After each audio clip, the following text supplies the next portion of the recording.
Trade République, la banque pour mieux dépenser, épargner et investir présente Sud Radio, les incontournables de l'argent. Thomas Binet. Bienvenue dans ce nouvel épisode d'Oser investir, les incontournables de l'argent.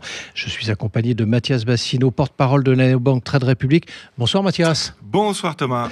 Mathias, on va parler d'un sujet qui parle à tout le monde, pas forcément réjouissant, c'est les impôts.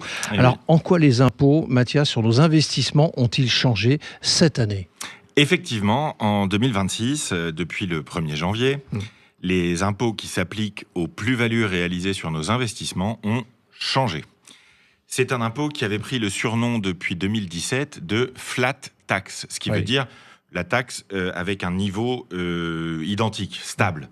Puisque depuis 2017, les impôts sur les plus-values étaient de 30%. C'était ce qu'on appelle le PFU, le prélèvement forfaitaire unique, et c'était 30% sur les revenus du capital, ce qui nous plaçait grosso modo un peu au-dessus de la moyenne mondiale sur cet impôt.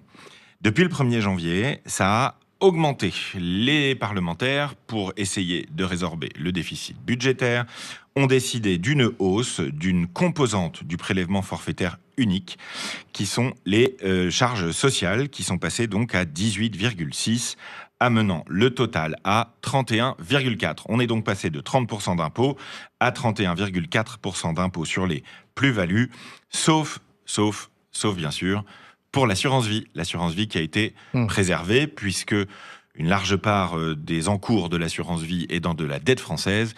Le gouvernement a donc estimé qu'il ne fallait pas pénaliser les épargnants en assurance vie. Sur les comptes titres, les PEA et les PER, le taux est donc désormais de 31,4. Je rappelle malgré tout que le fait que cet impôt ait été stable par le passé, ça a conduit à son doublement de ce que ça rapporte à l'État depuis 2017. C'était à peu près 3 milliards d'euros ce que ça rapportait en 2018. Donc, l'an dernier, on était à 7 milliards, sans que le taux bouge. C'est la stabilité fiscale sur les investissements, c'est très important. Ils ont décidé de le changer cette année. On peut espérer que ça change. Donc, il ne faut pas se soucier de ce changement de taux, Mathias ? Alors, le gros problème des changements de taux d'impôt, c'est que souvent, ça fait peur. Et donc, beaucoup de gens ont perçu cette hausse, qui est malgré tout légère, de 30 à 31,4, comme un signal qu'il ne fallait plus investir, ou qu'investir sur un compte titre, un PEA ou un PER, ce n'était plus encouragé. C'est ce contre quoi moi je lutte, et j'essaye de faire en sorte que les gens, malgré cette hausse, continuent d'investir. Parce que si la flat tax a augmenté cette année, eh bien ça veut dire qu'elle peut aussi baisser. Et un jour, ma conviction personnelle, c'est qu'elle finira par baisser parce qu'on s'apercevra que la réalité, c'est que plus le taux est bas, plus ça rapporte à l'État. Parce que plus le taux est stable et bas, plus les gens investissent. Ils espèrent en tirer cette année 1,4 milliard de cette hausse.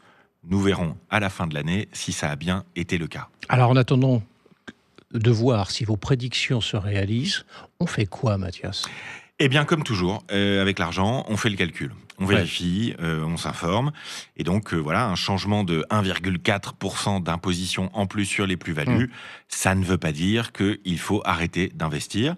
C'est un sujet sur lequel, comme toujours, il faut vérifier. Parfois, vous allez payer un peu plus d'impôts sur un PEA ou un compte titre que sur une assurance vie, mais avec les frais, en fait, en net, vous aurez plus à la fin. Donc, faites le calcul. Faisons le calcul avec vous, Mathias. Merci pour votre analyse et on vous retrouve mardi prochain pour un autre numéro d'Oser investir, les incontournables de l'argent. Et pour ce qui me concerne, je vous donne rendez-vous dimanche matin dès 9h25 dans la matinale week-end. Sud Radio, les incontournables de l'argent.